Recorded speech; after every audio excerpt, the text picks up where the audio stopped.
Arsenal 5, Leeds nil. Yeah, I'm not gonna come on there and start complaining about that one. That's exactly what we need to be doing to these teams, man. When a team comes and they think they can play out from the back and do all of that, that could have been about 7-0 if Yokeres had a chance early doors. When a team comes to your ground and starts playing it from the back, a lower level team, that's what you're meant to do. You're meant to beat them up and just keep it moving. You're meant to be going back and forth with them. You're meant to just do that.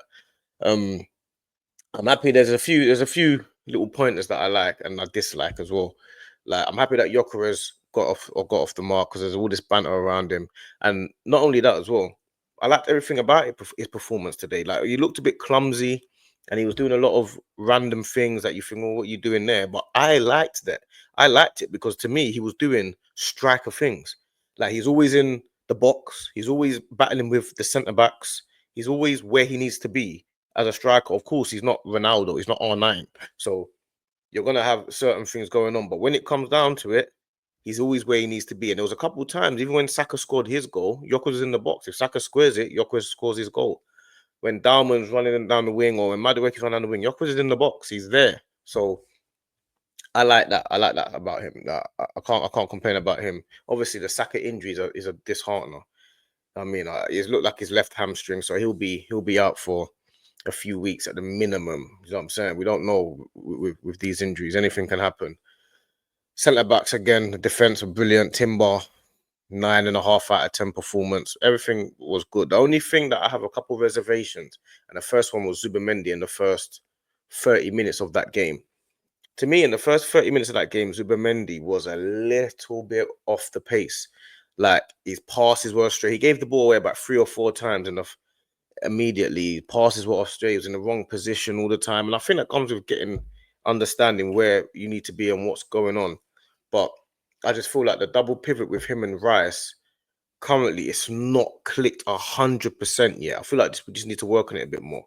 But we don't even have time to work on it. We've got Anfield next week. So I don't think Liverpool will be looking at us and frightened about that midfield, especially without Saka and especially with Odegaard got injured as well. Because Odegaard actually had a decent first 30 minutes. It was Zubimendi that was actually the problem. That's how I feel anyway. And Rice had a brilliant game, but he's constantly chasing around because Zubimendi is kind of in the wrong position a lot of the time. So I think we need to figure that out with the Zubimendi thing because he's not a controller of a match yet. Well, he may be, but I haven't seen it yet. He doesn't control games. Yes, he's got good passing and he can pass through the lines and create attacks, but he's not a controller. And we're used to a party who controls games. So I think we're going to have to adapt to that and adjust because Zubimendi is not quite a controller of a game yet. He doesn't dictate the tempo of a match. Well, I haven't seen it yet. So I think that's the difference when it comes to Zubimendi. He's a battler. One thing about Zubimendi, he's a battler, and he works it out because the second half he had a real impact on the second half because he was really getting the ball and keeping it ticking and moving around. And he was Jorginho-esque in the second half. But the first 30 minutes, that's where my problem was when we were really struggling at that point. In terms of Madueke, he was good today. I got no complaints with Madueke. He was good on the left. He was passing and he was doing his thing. But when he moved to the right, he was even better. So I ain't got no complaints with Madueke. This is what we talk about when we talk about a squad. When we need a squad, and people always talk about well, why do we? It was a lot of. Madueke got a lot of backlash. He got a lot of backlash, and today I'm looking at it like he's not as bad as people go on. He's quite a good player. Like he ain't as bad as people think. He's a young English player. He ain't as bad as people think. So I'm quite happy that he had a good game. You know what I'm saying? He had a good game, and it's good to have another player in the squad that when Saka's not playing, the level doesn't drop so drastically because that's what we've been dealing with for the last.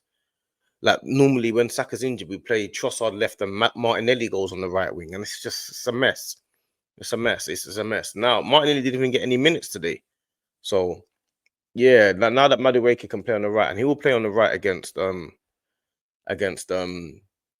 Liverpool away at Anfield, and I think Eze will play on the left, and that's if Odegaard's not fit. So I think Eze will come in, and I think that's again you're looking at the team, and it's not as bad as it. It's not a bad team all of a sudden. It's not so bad. Saka's out, Madueke comes in, Eze comes in. It's looking like a good team and looking like a good squad. So can't complain about that. Yeah, that's Raya had nothing else to do. Calafiori left wing, he's doing what he's got to do as well. Calafiori's bombing up and down the wing. He's playing like a striker today. He was actually playing in between Madueke on the left and Gyökeres in the center. There was like a gap in between there that Calafiori was playing in. He's playing so high up, it's crazy. So he gives a lot of work for Gabriel and Saliba, who them two were colossus today. Them two did everything right. Them two did everything right. Timber as well. Timber, I've been saying it for a while. Timber's the best right back in the league. I said it last year, and I'll be saying it again this year. He's the best right back in the league. He is just phenomenal. He does everything right. I think he got their sister Saka as well. He does everything right. Like, and this is what you're meant to do to a team like Leeds. When they come and they start trying to play out from the back, this is what you're meant to do. This is what I want from a team like against a team like Leeds.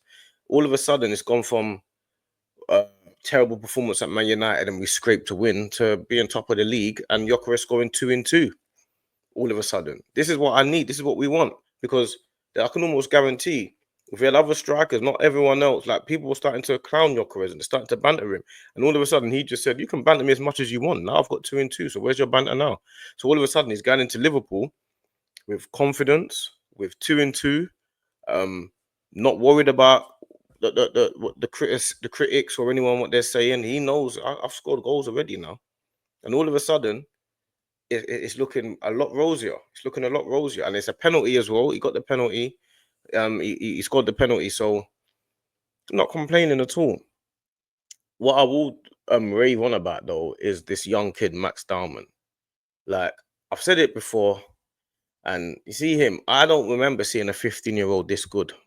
I don't know when I've seen this. I remember the youngsters. A lot of people haven't seen the players that we saw in the past. Like, I mean, I talk to a lot of people. They're a lot younger than me, so they haven't seen the Rooney's growing up. They haven't seen the Joe Coles growing up. They didn't see Marco Owen when he was 18 years old. A lot of people haven't actually seen this. They don't remember it. Obviously, of course, my generation, 37 and older and around those, of course, they did. But when I see Max Darman play, when I saw Ranieri play at 15, I wasn't as impressed as I was when I saw Max Darman play. Max Darman is one of the best 15-year-olds you will ever see. You won't see a 15-year-old that mature on the ball, or that able to just maneuver his body and his balance and his decision making. His decision making is just, I don't understand how this kid is 15 years old. I don't understand it. I don't really understand how he finds. These are grown men that he's playing against. He's so decisive. Max Darman is the type of player that he's a final third player. He makes all the right decisions. Even when Ranieri came on today, Ranieri was doing things that were still a little bit immature. He played well, but still you can see the immaturity in Ranieri. There's times I don't mind, yeah, if you lose the ball, but you're doing the right thing. It's when you lose the ball doing the wrong thing, that's when it annoys me the most. You're doing the wrong thing, then you lose the ball. I'm going to be irritated. If you do the right thing and lose the ball, I'm not really as long as you were doing the right thing, I can understand you losing the ball. It's football, it happened. So Max Darman, he very rarely does the wrong thing. He very, very rarely. He had a chance where he took on 2 players and had a shot, and you're thinking that was the right decision. Then he had a chance at the edge of the box where the ball fell for him from the corner. He shot immediately first time. That was again the right decision. And then the penalty, you're looking at him like, as soon as he gets in the box, you all got a problem, because this kid can just start jinking around and doing things, and he's just as good as anyone in terms of his feet movement and the ball manipulation. He just knows exactly what to do with it, and his body movement and getting the penalty. He's already won 2 or 3 penalties for the first team in pre-season, and he won it. Has he won 3 or 2? He's won a lot. Yeah, I think he's had 3 games and 3 penalties, or 1-3 or something like that. So he's a final third. He's a final third, serious final third player. That's what we like. So I can rave about him for hours, man. This kid is sensational, man. He is absolutely sensational. Like I don't know what else to say about him. And Arteta brought him on at the right time as well. Like I need him to be getting in the minutes and times like this and stuff like that. So he brought him on with 30 odd minutes to go. We can see how he really plays. It's a long time, and he performs again. He's one of them players that makes you have to play this guy. You have to play this guy. He's got to be around. He's got to be in and around it. You have to play this guy. So impressive win today. Impressive win. Like I say, the only thing I was a little bit thing about is the Zubimendi. I feel like he had a really poor first 30 minutes of the game, but apart from that, You play Leeds at home, they play out from the back, 5-0, you go home, move on to Anfield. We focus on Anfield now. That's what I like. We don't have to worry about it. We ain't got to think about the banter.